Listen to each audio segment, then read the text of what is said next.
लंकापुरी रम्य सिंहासनस्थं पदाम्बोजतेजस्फुर्ति प्रदेशं विदीन्द्रादिदेवे सदा स्तूयमानं समाधिस्थमूर्तिं भजे ज्ञानदेव.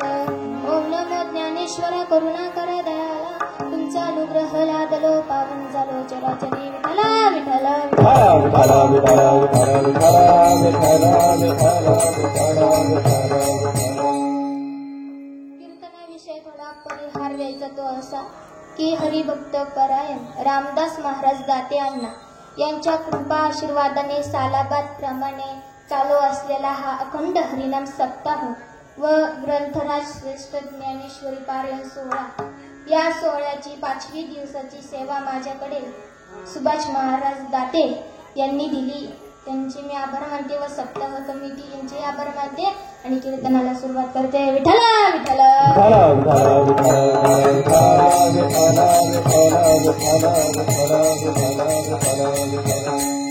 प्रस्तुत प्राप्त प्रसंगी सेवेसाठी घेतलेला अभंग जगतवंत जगद्गुरु श्रीमंत संत तुकाराम महाराज यांचा आहे. या अभंगातून तुकाराम महाराजांनी परमार्थ साधना करून जे उच्चपण प्राप्त केले, ती साधना कशा पद्धतीने केली पाहिजे याची सुंदर माहिती या अभंगातून सांगितलेली आहे. या अभंगाकडे 2 प्रकारे पाहता येते. पहिला आहे उपदेशात्मक आणि दुसरा आहे स्वानुभवात्मक. तर प्रथम आपण उपदेशात्मक या बाजूने या अभंगाचे विचार करणार आहोत. संतांचा अवतार प्रयोजन राहील तर त्याचे इथे येण्याचे कारण अनेक आहेत. ते अभंगाच्या माध्यमातून महाराजांनी सांगितले. आम्ही वैकुंठ वासी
सांगितलेले आहेत. अजून एका अभंगातून अवतार प्रयोजन सांगितले. अवतार तुम्हा धरावया कारण उद्धरया जन जड जीवा वाढवाया सुख भक्ती भाव धर्म कुळाचार नाम विठोबाचे. प्रत्येक जीवाला सुखाची अपेक्षा आहे. मला सुख मिळावं, मला सुख मिळावं. पण ते मिळण्यासाठी संत हे मृत्यू लोकात आले. संत जाणीव करून देतात की तुम्ही संसार करण्यासाठी जन्माला आलेले नाही, तर परमार्थ करण्यासाठी आलेले आहात. जे इंद्रिय दिले ते देवाच्या प्राप्तीसाठी दिले. दिले इंद्रिय हात पाय कान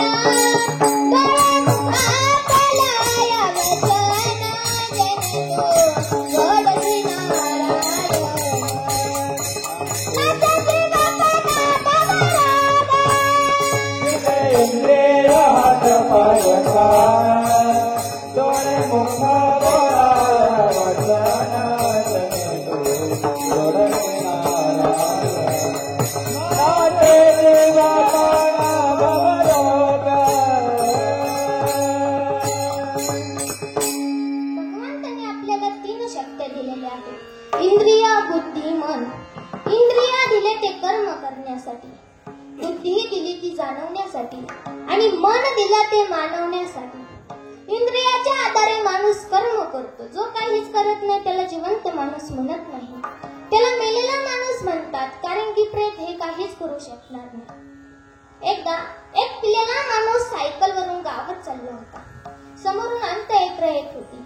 हा पिलेला माणूस त्या अंत्ययात्रेतूनच घुसला. बरं, घुसला तर घुसला, समोरूनच घुसला. ते चौघांच्या खांद्यावर असलेलं प्रेत खाली पडलं. त्याला सर्वजण मारायला लावले. शिकालेवाले, खांदेकरी, वारा घालणारे. त्याने शिकालेवाल्यांना विचारलं, तुम्हाला काही लागलं का? ते म्हटले नाही. वारा घालणारे, मागे चालणाऱ्यांना विचारलं, तुम्हाला काही लागलं का? ते म्हणाले नाही. तो पेतराज म्हणे, जर तुमच्यापैकी कुणाला काही लागलेलं नाही तर तुम्ही मला का मारतात? जे खांद्यावरून खाली पडलंय ते काय म्हणत नाही आणि तुम्ही मला मारतात. मग सांगा, जे खांद्यावरून खाली पडले ते काय आहे? बघा, काय आहे? प्रेत. त्याने उठवण्याचे 1-2 कानामागे वाजवत केस पोलीस केस करावी तर नाही. जे खांद्यावरून खाली पडलंय ते प्रेत आहे, ते काहीच करू शकणार नाही. तसं त्या प्रेतासारखं जीवन जगण्यापेक्षा माणसाने माणसाप्रमाणे जीवन जगा. विठ्ठला विठ्ठला.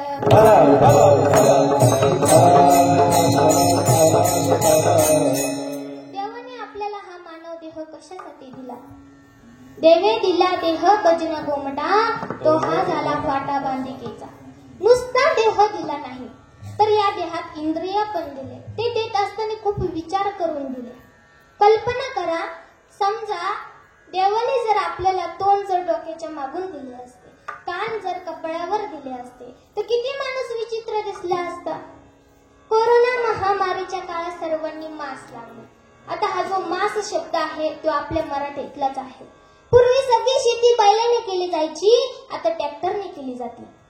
पूर्वी बैल पोळ्याच्या दिवशी एवढे बैल सजून ते वाजत गाजत मिरवले जायचे.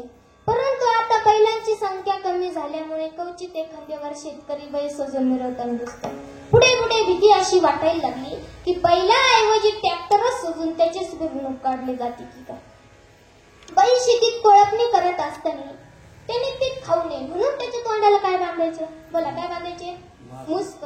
तो शब्द कुठे अप्रश्न झाला. त्याला काय म्हणायला लागले? मास्क. मुस्कच काय झालं तर मास्क. देवाने जर आपल्याला कान जर कपाळावर दिले असते तर इतर प्राण्यांसारखे तोंडाला मास्क लावता आले नसते. म्हणजे देवाने इंद्रिय सुद्धा नियोजन करून दिले. विठ्ठला विठ्ठला.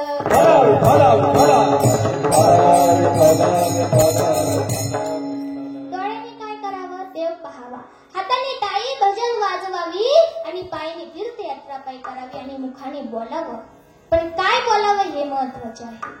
कोणतेही काम विचाराने करावं. विचार वाचून नववीचे समाधान, देह गुणाचा बांधा. कबीर महाराज सांगतात, ऐसी बात बोलना कोई न बोले झूठ और ऐसे जगह पर बैठना कोई न बोले उठ. म्हणजे बसताना सुद्धा विचार करून बसलं पाहिजे आणि बोलताना सुद्धा विचार करून बोललं पाहिजे. काही ठिकाणी बोलताना विचार नसतो. एक महत्वाचे वाक्य आहे का, बोलून विचारात पडण्यापेक्षा विचार करून बोला. वेळ काळ पाहून बोला. तोंड दिलं मग काही बोलायचं का तर नाही. तुकाराम महाराजांनी एक दृष्टांत सांगितलं की एकदा एका गावात लग्न होतं. नवरदेवाची मिरवणूक एक मंडपच्या गेटावर आली. एक जकड म्हातारा बाबा 2 माणसांनी उचलून स्टेज जवळ खुर्चीवर आणून बसवलं आणि एक माणूस माईकवर बोलत होता, सर्व पाहुणे मंडळी, गावकरी मंडळी मंडप मध्ये येऊन बसा. थोड्याच वेळात विवाह सोहळा संपन्न होणार आहे. अक्षदावाल्यांनी अक्षदा वगैरे वगैरे बोलत होता. आता या म्हाताऱ्याच्या काय डोक्यात आलं, ते खुर्चीवरून ताडकन उठलं आणि जो माणूस माईकवर बोलत होता ना त्या माणसाच्या हातातून माईक उडून घेतलं. त्या माईक मध्ये काय म्हटला, तुकाराम महाराज सांगतात, मांडवाच्या दारा उगा आणला म्हातारा. पुढे काय म्हणतात तुकोबाराय, म्हणे नवरी अनाराण जाळा नवऱ्याची तोंड. आता हे शुभ कार्य आहे, मंगल कार्य आहे की नवरीला राण म्हणावं, नवऱ्याच्या तोंडाला जाळ असं म्हणावं तर नाही. म्हणजे माणसांनी वेळ काळ पाहून बोललं पाहिजे. विठ्ठला विठ्ठला.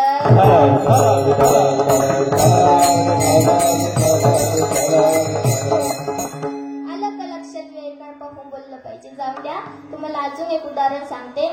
एकदा एका माणसाला पैशाची गरज होती. त्याने आपल्या मुलाला सावकारकडे पैसे आणण्यासाठी पाठवले. तो सावकारकडे गेला.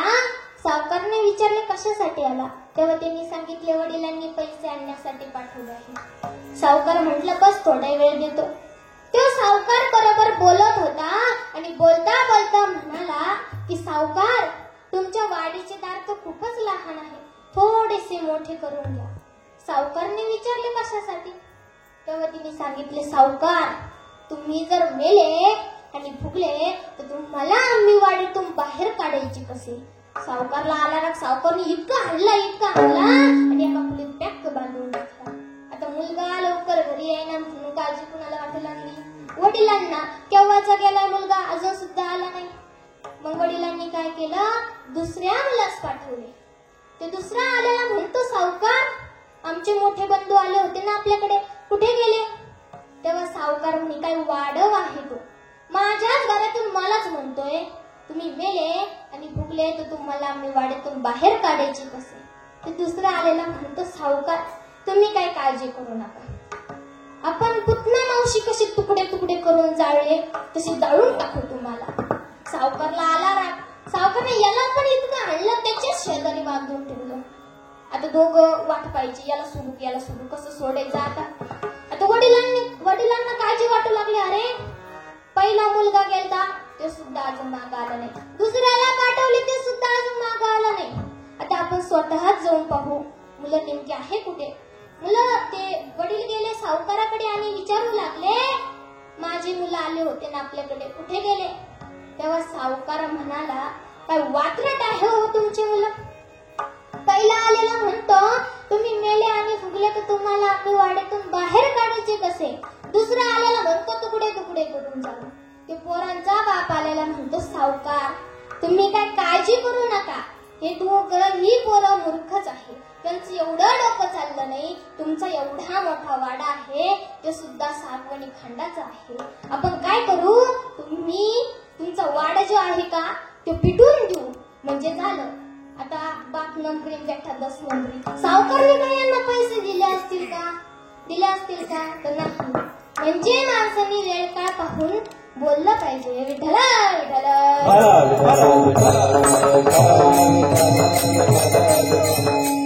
बोलायचे असेल तर कसे बोलावं व कसे बोलू नये याला शास्त्र आहे.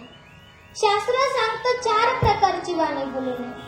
मर्मस्पर्श बोलू नये, वर्मस्पर्श बोलू नये, असंबद्ध बोलू नये आणि प्रल्हाप म्हणजे कठोर बोलू नये. मर्मस्पर्श बोलू नये, एखाद्याला मर्म लागेल असे दोष वापरून बोलू नये, त्याचा परिणाम महाभयंकर होतो. पांडवांना मायासुराने एक मोठे घर बांधून दिले होते. त्या घराच्या वास्तुशांती निमित्ताने अनेक देशाची राज्य आमंत्रित केली होती. त्यामध्ये सर्व शकुनी मामासह आली होती. ती सभा अशी विचित्र होती का तिथे जर त्या दुर्योधनाला पाणी असलं की फडची दिसायची आणि फडची असली की पाणी दिसायचं, भिंत असली की दरवाजा दिसायचा आणि दरवाजा असला की भिंत दिसायची. अशी विचित्रमय सभा पाहण्यासाठी दुर्योधन शकुनी मामासह निघाले. दुर्योधन सर्वात पुढे चालला होता. चालता चालता त्याला तिथे पाणी दिसलं. त्याने नेसलेला पितांबर दोन्ही हाताने वर धरला व चालू लागला. पुढे चालत गेला. त्याला तिथे फडची दिसली पण तिथं पाणी होतं. ते पाण्यातच पडला. द्रौपदी गच्चीवर उभा होती. ती मैत्रिणीसह मोठ्याने दुर्योधनाला म्हणाली, अंते का पुत्र अंध, आंधळ्याचा पोरगा आंधळ. दुर्योधनाचे वडील आंधळे होते, मग मुलाला आंधळे म्हणायचे काय कारण? परंतु द्रौपदीने नसलेला दोष लावला.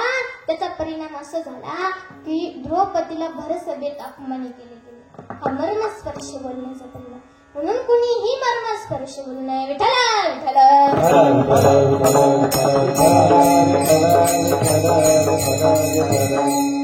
वर्मस्पर्श बोलू नये. एखाद्या चोराला आपण कायम तू चोर आहे असं म्हणत गेलं की तो सुधरत चालला तरी म्हणतो सगळे आपल्याला चोर म्हणतात ना, मग आपण चोरच. मग काय तो सुधरत नाही. एखाद्याकडे वाईट गुण असलेल्या त्या वाईट गुणाकडे न पाहता त्याच्यातला चोरीचा दुर्गुण घालवला पाहिजे.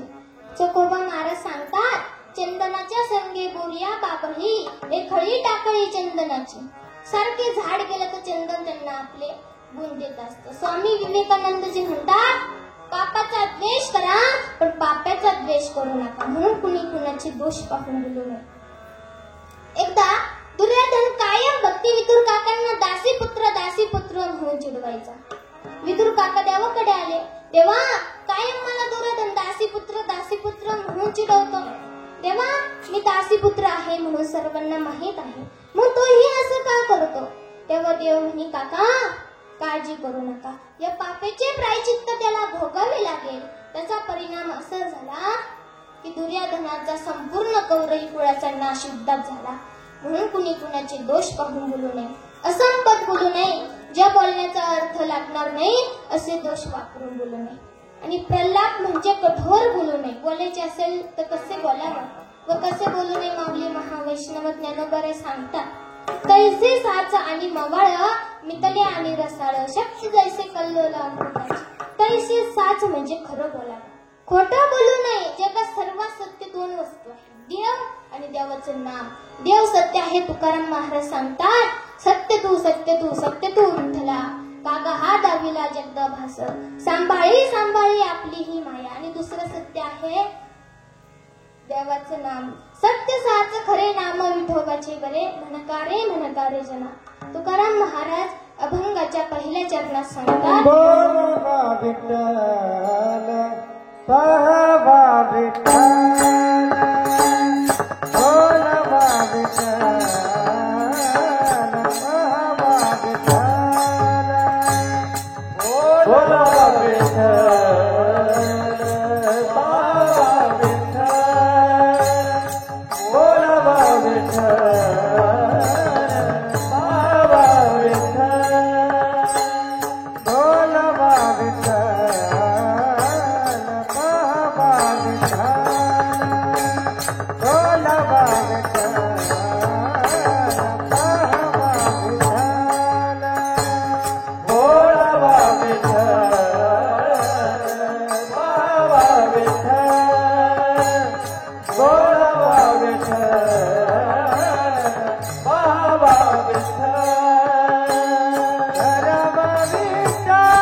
दुसरं काही बोलू नये. विठ्ठलच बोलण्याचा अधिकारी कोण? विठ्ठलाचं नाम कधी घ्यावं, विठ्ठलाचं नाम घेतल्याने काय फळ प्राप्ती होती, असे प्रश्न सामान्य माणसात पडतात. पहिला प्रश्न आहे विठ्ठल नाम घेण्याचा अधिकारी कोण? तुकाराम महाराज सांगतात, कुणीही देवाचं नाम चिंतन करू शकतो. यारे लहान थोर, याती भलती नारी नर, करावा विचार न लगे चिंता कोणास. वयाने लहान असले तरी घेता येते. उदाहरणार्थ भक्त प्रल्हाद ध्रुव हे लहानच होते. मोठाली माणसं पापी जरी असेल तरी सुद्धा भगवंताचं नाम चिंतन करता येते. वाल्यापुळी किती पापी होता. त्याचा धंदा होता चोरीचा रस्ता लुटण्यासाठी. त्याने अनेक माणसं मारली, बरीच ब्राह्मणही मारली. एक ब्राह्मण मारला की तो शालिग्राम घेऊन घरी येऊन राजनात येऊन टाकायचा. अशी तिची किती रांजण भरली होती, तर 7 रांजण भरली होती. एवढा पापी होता. एक दिवस नारद त्या रस्त्याने चालले होते. नारदांचं भजन अखंड चालू असायचं. त्यांचं आपल्यासारखं होतं का? आपलं कसं आहे वाळ्यासारखं. वाळा पाहिला का कोणी? तो फक्त उन्हाळ्यातच असतो, बरोबर की नाही? काय बरोबर म्हणतात, तो वाळा पावसाळ्यात असतो. तसं आपलं भजन म्हणजे वाळ्यासारखं. परंतु नारदांचं तसं नाही. नारदांच्या जवळ विना चिपड्या असत. ते नेहमी भजनात तल्लीन होऊन हरिभक्तीच्या नामात महिमा सांगत फिरत असत व खंड भजन करतात. नारायण नारायण श्रीमन्नारायण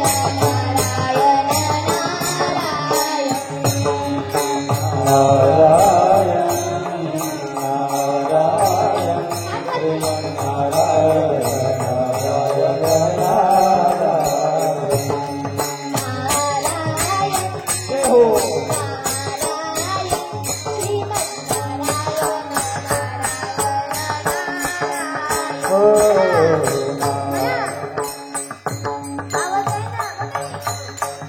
मना घर मध्ये पाठीमागा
समोर झाडावरून उडी मारली.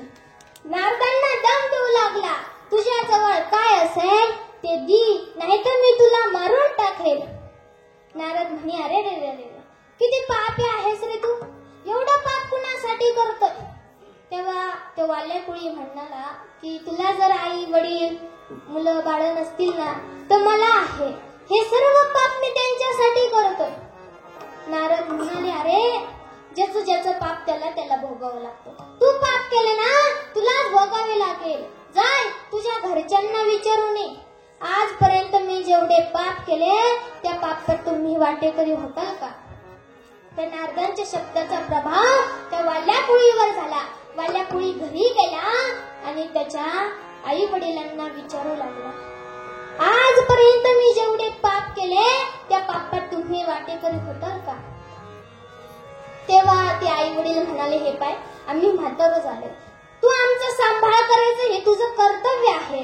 तू तुझं कर्तव्य पार पाडत आहे ना, आम्ही काय तुझ्या पापात वाटेकरी होणार नाही. वाल्याकुळी म्हणाला, ठीक आहे, माझी मुलं माझ्या पापात वाटेकरी होतील. मुलांकडे गेला आणि विचारू लागला, मुलांनो आजपर्यंत मी तुमच्यासाठी जे पाप केले त्या पापात तुम्ही वाटेकरी होताल का? तेव्हा ते मुलं म्हणे, तुम्ही आम्हाला लहानसं मोठं करत आहे, आमचं पालन पोषण करू राहिले, आम्ही काय तुमच्या पापात वाटेकरी होणार नाही. म्हणाले, ठीक आहे, माझी बायको माझ्या पापात वाटेकरी होईल. बायकोकडे गेला आणि विचारू लागला, आतापर्यंत मी जेवढे तुझ्यासाठी पाप केले त्या पापात तू वाटेकरी होशील का? ती बायको म्हणाली, तुम्ही कबून आला असेल, मी तुम्हाला पाणी घेऊन येते मग सांगते. पाणी आणण्यासाठी गेली, हातातला ग्लास तिथेच टाकून दिला आणि मोठ्या मोठ्याने ओरडू लागली, विंचू चावला, विंचू चावला, वाचवा मला, विंचू चावला. खूप मोठ्या मोठ्याने ओरडू लागली, आक्रोश करू लागली, खूप दुःख होतंय, विंचू चावला, वाचवा मला, वाचवा. वाल्याकुळी पळतच आला, काय झाले? तेव्हा वाल्याकुळीची बायको म्हणी, मला विंचू चावलाय, खूप दुःख होतंय, पटकन तुम्ही निम्मा दुःख घेऊन टाका. तेव्हा ते वाल्याकुळी म्हणाला, अगं विंचू तुला चावलाय, दुःख तुला होतंय ते मला कस काय घेता येईल.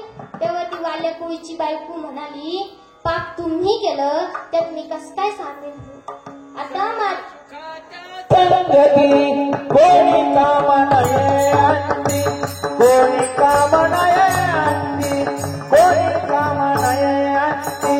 सर्व सुखाच्या संगती कोणी काम नाही आणती, कोणी काम नाही आणती, कोणी काम नाही आणती.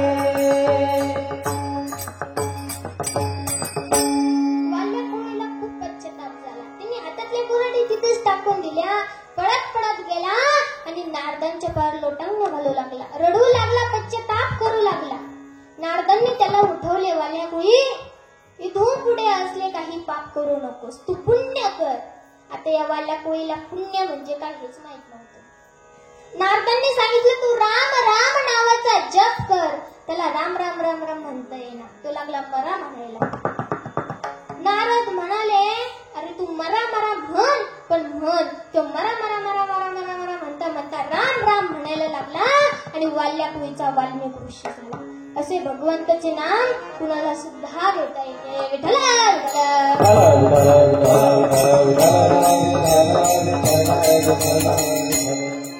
प्रश्न आहे, देवाचं नाव कधी घ्यावं. ज्ञानोबा सांगतात, काळ वेळ नाम उच्चारिता नाही, काळ वेळ नाम उच्चारिता नाही. काय वेळ नाम उच्चारिता नाही, काय वेळ नाम उच्चारिता नाही.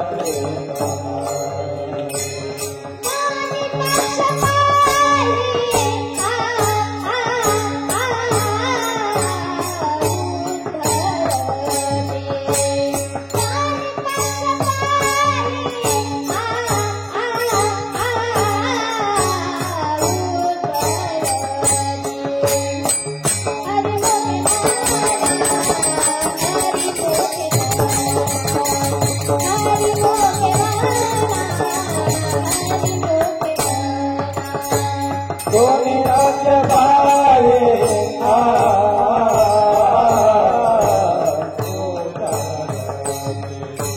कोणी राज्य भावे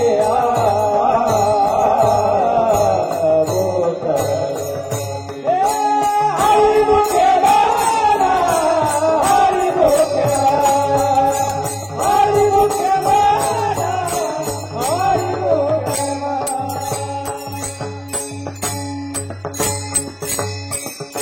असे देवाचे नाव कुणालाही घेता येते. वेळेची जरुरी नाही आणि स्थळाची जरुरी नाही. अंघोळ जरी केली नाही तरी सुद्धा चालते. एकदा एक काशीचा पंडित तुकाराम महाराज यांची कीर्ती ऐकून देहूला आला. सकाळचीच वेळ होती. तो पंडित तुकाराम महाराजांच्या घरी गेला. तुकाराम महाराजांच्या पत्नीला विचारू लागला, तुकाराम महाराज कुठे गेले. त्यांनी सांगितले, ते बहिर दिशेला गेलेले आहात. तेव्हा तुकाराम महाराजांना बघायला तो पंडित बहिर दिशेला निघाला. तिकडून तुकाराम महाराज येत होते. त्यांचं नामचिंतन चाललेलं होतं. विठ्ठल माझा माझा माझा माझा माझा, विठ्ठल माझा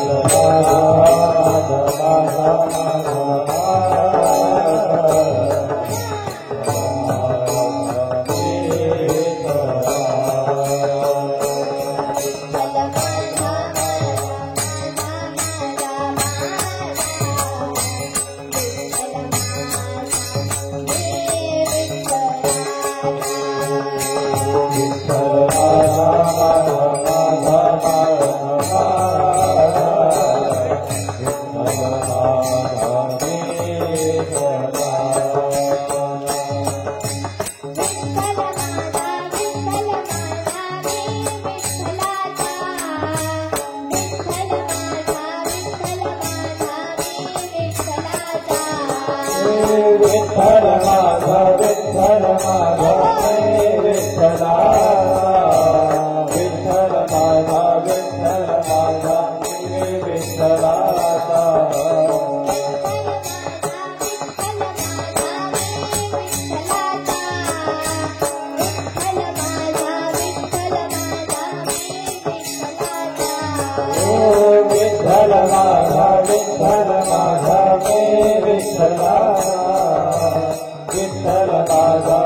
विठ्ठल माझा हे विठ्ठलाचा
तुकाराम महाराज म्हणाले, पंडितजी, मी देवाचं नाव घ्यायचे नाही असं ठरवलं आहे, परंतु माझं जीभ काय माझं ऐकत नाही. तुम्ही फार झाले ना तर माझी जीभ धरा. त्यांनी तुकाराम महाराजांची जीभ धरली तरी मुखातून देवाचं नाव सारखं येत होतं. तेव्हा तुकाराम महाराज म्हणाले, पंडितजी, गोविंद गोविंद म्हणा लागले छंद, मग छंद या नामाचा घेतला छंद या नामाचा घेतला छंद या नामाचा घेतला छंद या नामाचा घेतला माझी मज झाली अनावर भाषा माझी मज झाली अनावर भाषा छंद या नामाचा घेतला छंद या नामाचा घेतला माझी मज झाली अनावर माझी मज झाली अनावर भाषा छंद या नामाचा घेतला छंद या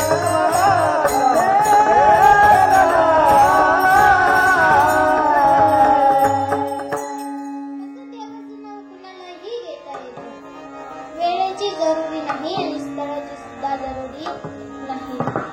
पुढचा प्रश्न, देवाचं नाव घेतलं तर काय फळप्राप्ती होती? तुकाराम महाराज फळप्राप्ती सांगतात, मुखी नाम हाती साक्षी बहुतांचा वैष्णवांचा माळ खरा पुरा पुरा वंशी. देवाचं नाव घेतलं की मोक्ष मिळतो. मोक्ष म्हणजे काय तर संसार दुःखातून मुक्तता व अमर्याद सुखाची प्राप्ती ही भगवंताच्या नावाची. म्हणून तर तुकाराम महाराज सांगतात, बोलावा विठ्ठल, पहावा विठ्ठल, करावा विठ्ठल जीव भाऊ. म्हणतात ना, हे विठ्ठल आहे तरी कुठे? एका शिक्षकाने मुलाला प्रश्न विचारला, पिंट्या सांग देव कुठे आहे, मी तुला एक सफरचंद देतो. तो मुलगा म्हणाला, गुरुजी तुम्ही सांगा देव कुठे नाही, मी तुम्हाला 2 सफरचंद देतो. देव सगळीकडेच आहे, त्याला पाहण्यासाठी आपली भावना किंवा दृष्टी पाहिजे. एक हिरण्यकश्यप नावाचा एक राक्षस होता. त्याचा मुलगा भक्त प्रल्हाद, त्यांच्यावर आईचे संस्कार होते म्हणून ते नारायण नावाचा जप करत असे. परंतु हिरण्यकश्यप त्याला देवाचं नाव घेऊन देत नसे, कारण की तो राक्षस होता. राक्षसाला कीर्तन भजन प्रवचन काहीही आवडत नाही. म्हणून त्यांनी त्या भक्त प्रल्हादांचा वध करण्याचे ठरवले. उंच डोंगरावरून खाली टाकले तरी प्रल्हादाचं चालूच होतं, नारायण नारायण श्रीमद नारायण नारायण नारायण. नंतर उकाट्यात तेलात टाकले, ते तेल थंड झाले. नंतर विष देण्याचा प्रयत्न केला, ते विष अमृत झाले. नंतर हिरण्यकश्यपूची बहीण होलिका तिच्या मांडीवर दिले, ती होलिका जळून खाक झाली. मात्र प्रल्हादजीला काहीही झाले नाही. हिरण्यकश्यपूला खूप राग आला. तो म्हणला, सांग तुझा नारायण कुठे आहे? प्रल्हादजी म्हणाले, ते सगळीकडेच आहे, ते तुमच्यात आहे, ते माझ्यात आहे, ते सर्वत्र आहे. हिरण्यकश्यपू म्हणे, या खांबात आहे का? प्रल्हादजी म्हणाले, हो, या खांबात सुद्धा माझा नारायण आहे. जोरात त्या खांबाला मारली, त्यातून नरसिंह भगवान प्रगट झाले. असे देवाचं नाव कुणालाही घेता येते. विठ्ठला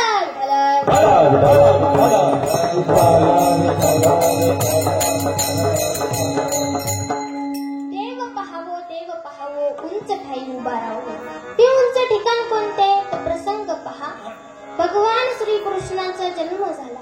गोकुळात सर्वांना आनंद झाला. गोकुळीच्या सुखा अंत पार नाही लेखा. बाळकृष्ण नंदा घरी आनंदल्या नरनारी. गुडिया तोरणे करीती कथा गाती गाणी. देवावर खूप संकट आले. नामकरण संस्कार अजून बाकी होता.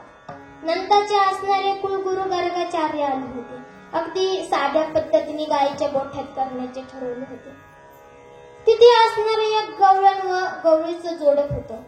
ती जी गवळण होती का ती 3.5 फुटाची होती आणि ते गवळी होता का तो 7 फुटाचा होता.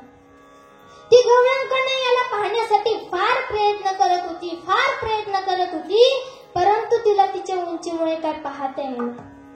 तिने तिच्या नवऱ्याला जवळ बोलावले. तो आला. ती म्हणाली खाली बसा. त्याबरोबर तो लगेच खाली बसला.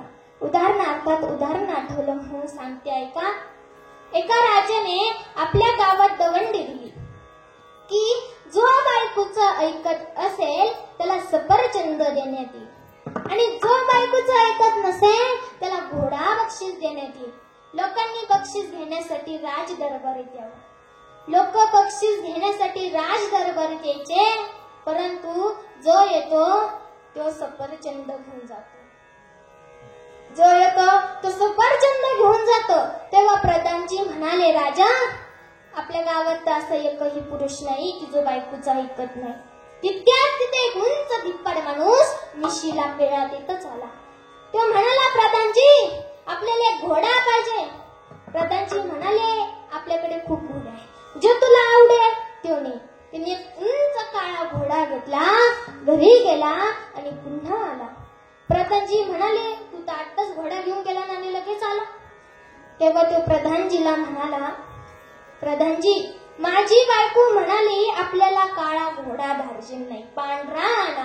बायकोनी सांगितलं म्हणून आलो. प्रधानजी म्हणाले, तू एक काम कर, एवढं सफरचंद घे आणि तुझ्या बायकोला खायला दे.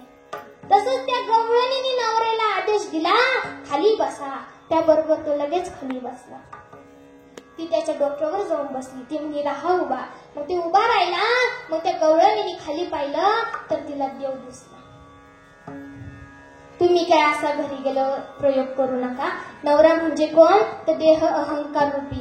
नवऱ्याच्या डोक्यावर बसल्याशिवाय देव दिसत नाही, तर त्याला अंतःकरण निवृत्त करावे लागेल, तेव्हाच देव सगळीकडे दिसेल.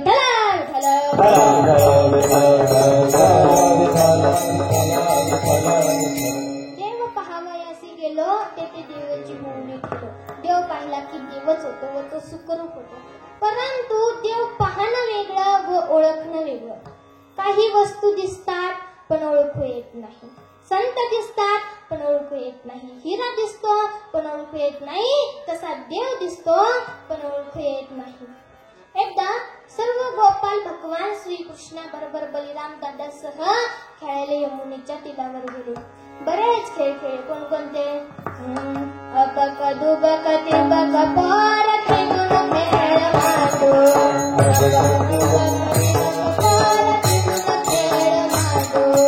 अबक दुबक तिबक पोर खेळून खेळ मांडू. अबक दुबक तिबक पोर खेळून खेळ मांडू.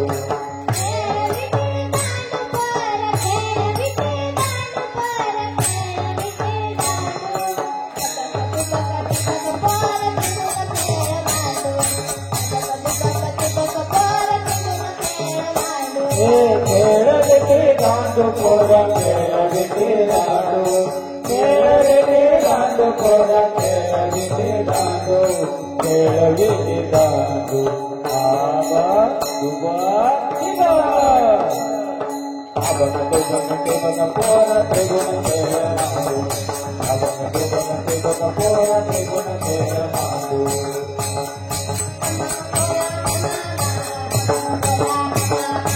हम पोरा हमारा, हम पोरा हमारा, हम पोरा हमारा.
बलिराम दादा कानाकडे आले. हे काना, तू माती खाल्ली का? बलिराम दादाने कानाच्या तोंडाला माती लावली आणि ओढतच मैयाकडे आणले. मैयाने विचारले, नाही खाली ना माती, नाही खाली ना माती, नाही खाली ना माती, आई गाय, नाही खाली ना माती, आई गाय, नाही खाली ना माती, आई गाय, नाही खाली ना माती, आई गाय, नाही खाली ना माती, आई गाय, नाही खाली ना माती.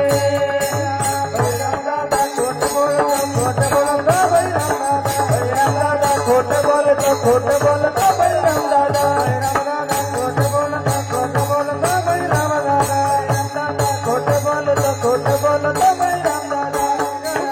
देतो बदवरी आई गाय, नाही खाली ना माती, आई गाय, नाही खाली ना माती, आई गाय, नाही खाली ना माती, आई गाय, नाही खाली ना, नाही खाली ना, नाही खाली ना. मैयाने विचारले, सांग काना, माती खाल्ली का? काना म्हणाला, माती खाल्ली ना तू. काठी घेतली, कानावर उगारली, गाल धरला, तोंडात मारली आणि दरडावून विचारले, सांग काना, माती खाल्ली का? कानाने आ केलं आणि आपल्या मुखातून मैयाला 14 भुवून दाखवले. मग माझ्या प्रश्नाचं उत्तर द्या. मैयाने देव पाहिला की ओळखला? पाहिला की ओळखला? ओळखला. पाहिलं असतं तर मारलं असतं का? तर नाही. म्हणजे देव पाहणं वेगळं व ओळखणं वेगळं. देव हा ज्ञानचक्षुने पाहावा लागतो. तिसरी क्रिया तुकाराम महाराज आपल्याला उत्तरार्धात सांगतात. करावा विठ्ठल जीव भावे. विठ्ठल सोन्याचा करावी की चांदीचा करावा, पितळाचा करावी की धातूचा करावा. विठ्ठल करा असं तुकाराम महाराज म्हणत नाही, तर परमार्थ करा. परमार्थ नुसतं येण्याला महत्व नाही, तर परमार्थ टिकण्याला महत्व आहे. नुसतं टिकण्याला महत्व नाही, तर परमार्थ हा संतांच्या म्हणण्याप्रमाणे करण्याला महत्व आहे. आपण एखाद्याला म्हणावे, बाबा माळ घालावी, आळंदी पंढरीच्या वाऱ्या कराव्या. तो म्हणतो, बरी आपली मनानेच मनानेच वाऱ्या करतो. त्याला म्हणा, तू जर मनाने माळ घालतो, मनाने वाऱ्या करतो, मग मनाने जेवण करत जा ना, कशाला जनावरांसारखं खातो? संतांनी आपल्याला कसा परमार्थ करायला लावला? तर कितीही संकट आले तरी परमार्थ न सोडणे त्याला म्हणतात जीवाचा परमार्थ. तुकाराम महाराजांवर किती संकट आले होते.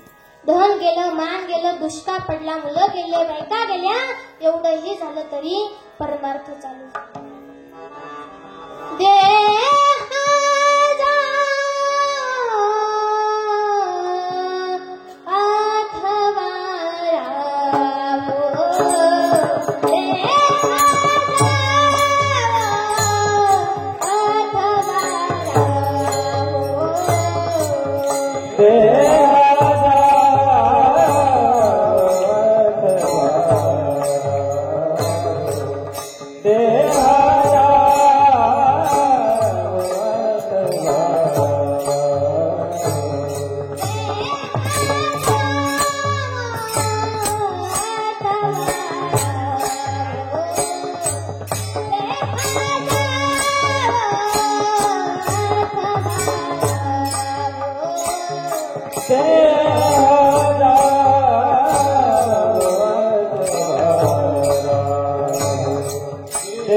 परमार्थ किती केला हे महत्वाचं नाही, कसं केला हे महत्वाचं आहे.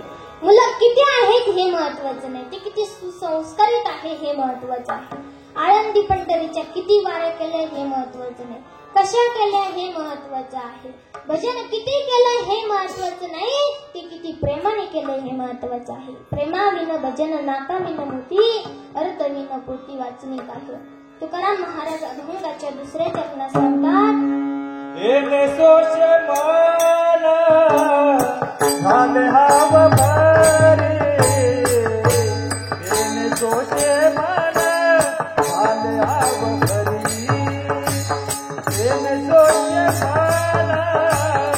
झाले हाव भरी, येणे सोच मान झाले हाव भरी, येणे सोच मान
त्याने नामचिंतन केलं की मनाला भगवंताची एवढी ओढ निर्माण होईल की ते क्षण सुद्धा चिंतनापासून वेगळे होणार नाही.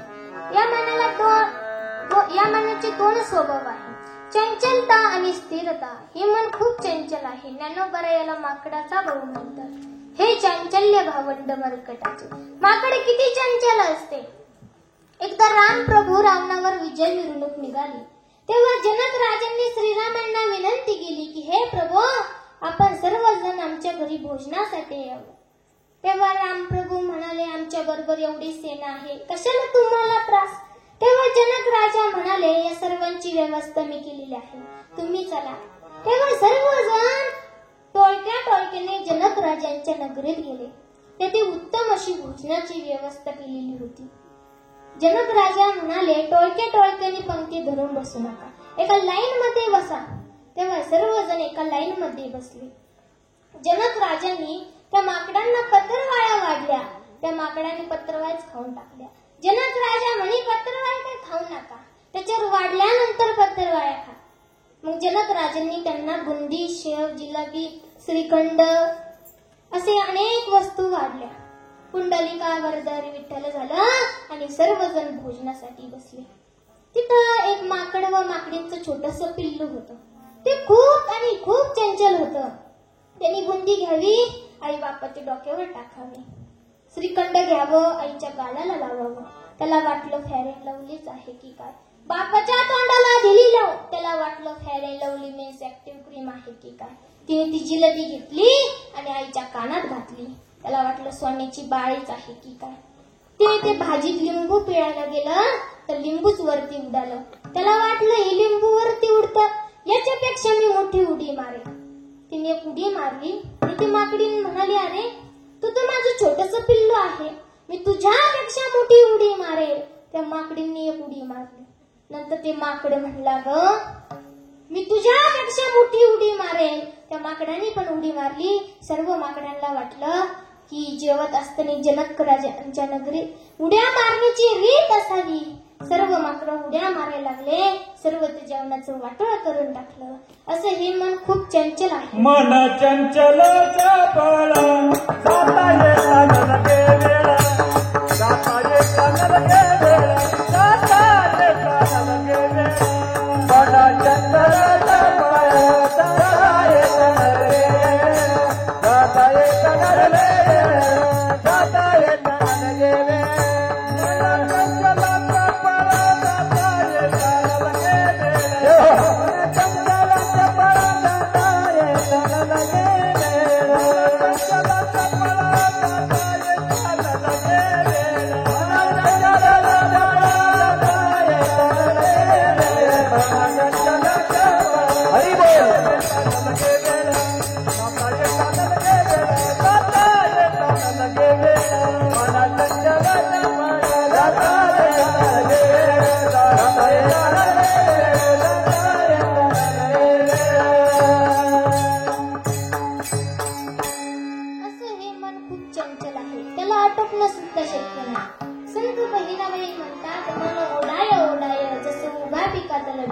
ढोर म्हणजे पशुशील उभे पिकासो, तिचं कधीच पोट भरत नाही. एकदा एक आश्चर्य झाले. अकबर बादशाह बिरबलला म्हणाला, बिरबल, या शेळीला कितीही खाऊ घातले तरी हिचं पोट भरत नाही व मनही तृप्त होत नाही. तेव्हा बिरबल म्हणाला, महाराज, शेळीचं पोट भरतं व मनही तृप्त होतं. अकबर म्हणाला, कसं काय. तेव्हा बिरबल म्हणाला, मला तुम्ही 8 दिवसाची सवलत द्या, या शेळीला मी घरी घेऊन जातो. अकबर म्हणला, ठीक आहे. बिरबलने शेळीला घेतलं आणि घरी आणलं. तिच्या पुढे घासाची पेंडीही धरली. शेळी तोंड लावणार तर बिरबल जोरात त्या शेळीच्या तोंडाला काठी मारायचा. असं रोज तोंड लावलं की काठी मारायचा. असं करून करून करून करून त्या शेळीला बिरबलचा एवढा धाक झाला की बिरबल नुसता खाकारला ना तरी सुद्धा ती शेळी पेंडीकडे पाहत नव्हती. त्या बिरबलने त्या शेळीला घेतले, राज दरबारीत आणलं. राजाला म्हणाला, आता धरून पहा तुम्ही घासाची पिंडी, अजिबात तोंड लावणार नाही. बिरबलनी ती घासाची पिंडी समोर धरली. शेळी तोंड लावणार तर बिरबल जोरात खाकरला. ती शेळीच पिंडीकडे पाहिला. तेव्हा बिरबल म्हणाला, महाराज, आवरलं की नाही, शेळीला शेळीच्या मनाला, तसं मनही तृप्त होते. ते कशाने? तर भगवंताच्या नामस्मरणाने. महाराज सांगतात, नोहे सारिता निराळे लवण मिळविता जाईल. जसं पाण्यात मीठ मिसळत ते परत वेगळे करता येत नाही. एकदा एका राजाने आपल्या गावात मिठाच्या मूर्ती बनवण्याची स्पर्धा ठेवली. अनेक लोकांनी मिठाच्या मूर्त्या बनवल्या. कुणी गाय, कुणी म्हैस, कुणी शेळी असे अनेकसे प्राणी बनवू लागले. एका मूर्तिकाराने सुंदर अशी हत्तीन बनवली. त्या हत्तीनीला दुखवाट्या फडक्याने पुसत होता, परंतु तिचं काय मळ जातच नव्हतं. तिने ते फडक्याला ओल्लं केलं आणि त्या हत्तीनीला पुसलं, ते अजून मळाली. त्याला वाटलं, ही जर हत्तीन आपण रात्रभर समुद्राच्या पाण्यात भिजत ठेवली तर हिचा सगळा मळ निघून जाईल. तिने हत्तीनीला घेतलं, लोखंडाची साखळी घेतली, लोखंडाची खुंटी घेतली आणि समुद्र किनारी ती खुंटी ठोकली आणि हत्तीनीच्या गळ्यात ती बांधली. साखळी खोल पाण्यात नेऊन सोडलं. दुसऱ्या दिवशी पुन्हा ते हत्तीनीला आणायला गेला. स्पर्धेचा दिवस होता. तिने ती साखळी ओढली, परंतु ती साखळी रिकामीच. त्याला वाटलं, ही हत्ती साखळी तोडून पुढे पळून गेली की काय, म्हणून तिने त्या समुद्रात ती हत्ती शोधू लागला. परंतु त्याला काही ती हत्ती मिळाली नाही, कारण की ती मिठाची हत्ती होती. ती पाण्यात विरघळली, ती परत मिळणं अशक्य आहे. तसं मन हे भगवंताचं वंश आहे. तुकाराम महाराज अभंगाच्या 3ऱ्या चरणात सांगतात,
पण अज्ञानामुळे आपण बांधलं असे आपल्याला. बंधन हे 2 प्रकारचे असते, काळाचे बंधन आणि कर्माचे बंधन. कर्माचे बंधन हे प्रत्येकालाच आहे. जन्माला आलं त्याला मरावंच लागतं. मरण माणसाला आवडतं का? आवडतं का? झोपल्या की काय? मरण माणसाला आवडत नाही, पण ते आल्याशिवाय राहत नाही. काल हा महाशक्तिशाली आहे. तुकाराम महाराज अभंगाच्या शेवटच्या चरणात सांगतात, तुका म्हणे देह भरेला विठ्ठले, तुका म्हणे देह भरेला विठ्ठले, अमान देहा भरेला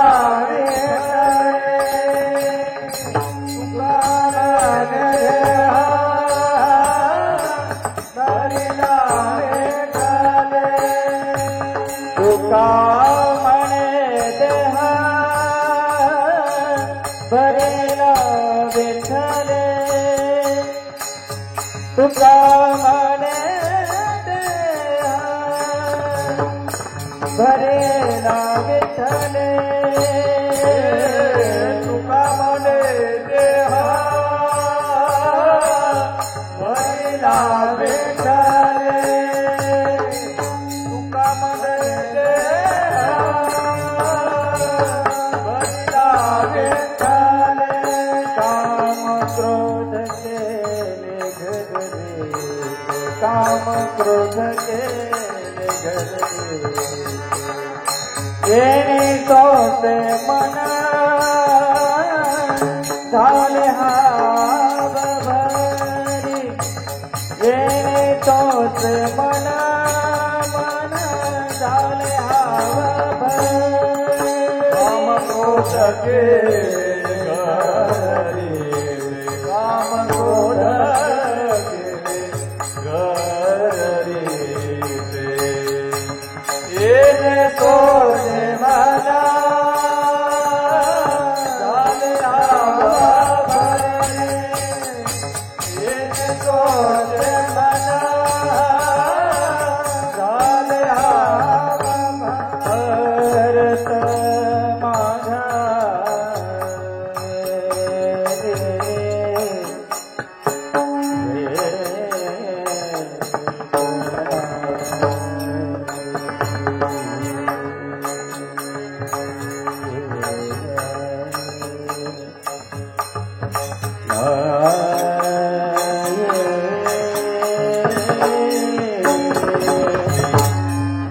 परत मागा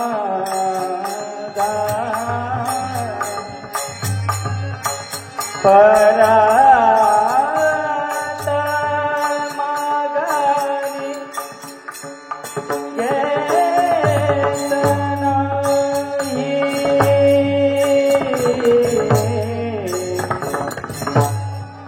परला मागारी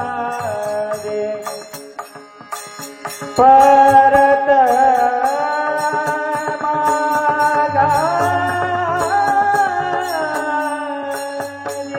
येत नाही परत मागारी परत मागारी येणे तोचे मन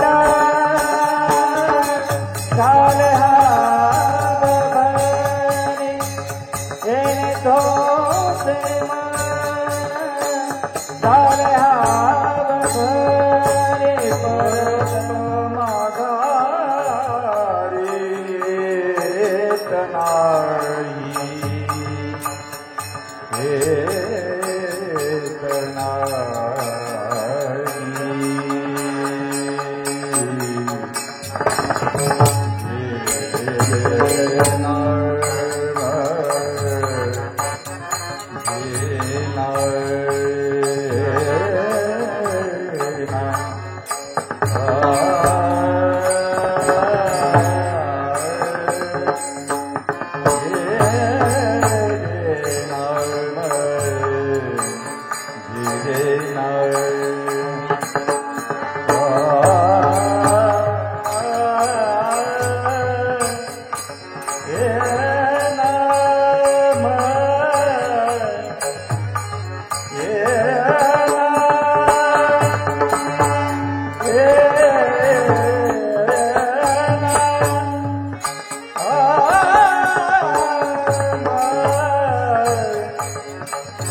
असणारे काम क्रोध गेले की नाही, म्हणजे काम क्रोध गेल्याशिवाय हा देह पवित्र होत नाही आणि हा देह पवित्र झाल्याशिवाय देवात येत नाही. महाराज सांगतात ऐकी केली हातफळी ठाये बळी पावलं. ऐकी केली म्हणजे कुटुंबात ऐकी असेल तरच कुटुंब सुधारतं. कीर्तनात आपल्या सर्वांची ऐक्य आहे. गायनाचार्य, मृदुंगाचार्य, पेटीवादक, तुमची माझी संस्कृती सर्वांची ऐक्य आहे. म्हणून एकदा आपण भजन करूया. एकदा सर्वांनी हातवरती करा, हाताने टाळी वाजवा आणि मुखाने भजन म्हणा. विठोबा रखुमाई,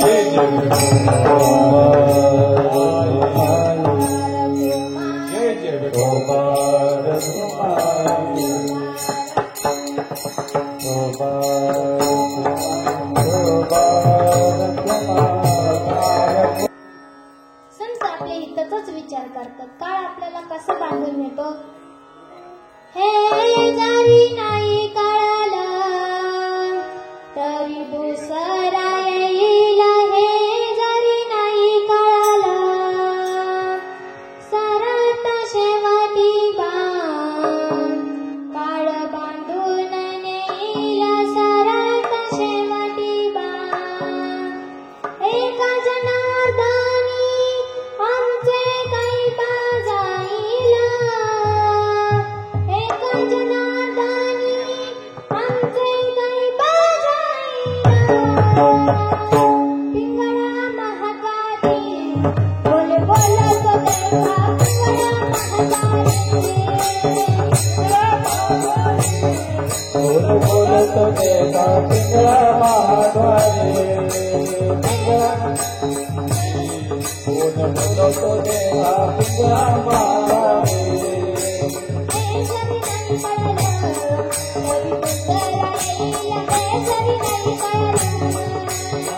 घरी नाही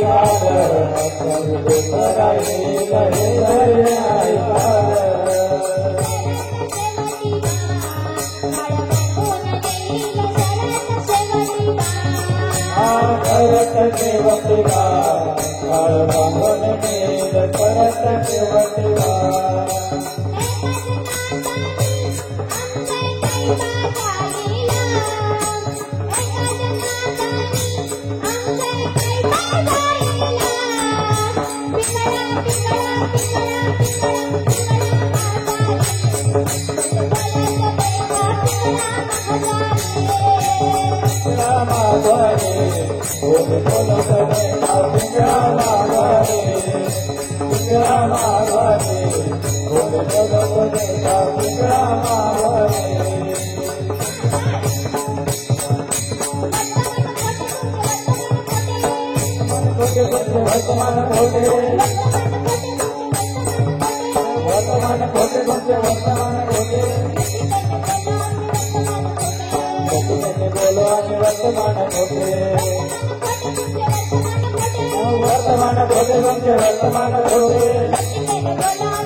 चांगलं कर्म करा, तेच आपल्या सोबत येतं. एक तुम्हाला शेवटचा दृष्टांत सांगते.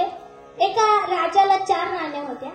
4ही इतक्या सुंदर होत्या. पहिली राणी एवढी सुंदर होती की राजा तिच्याकडे नुसता पाहतच राहायचा.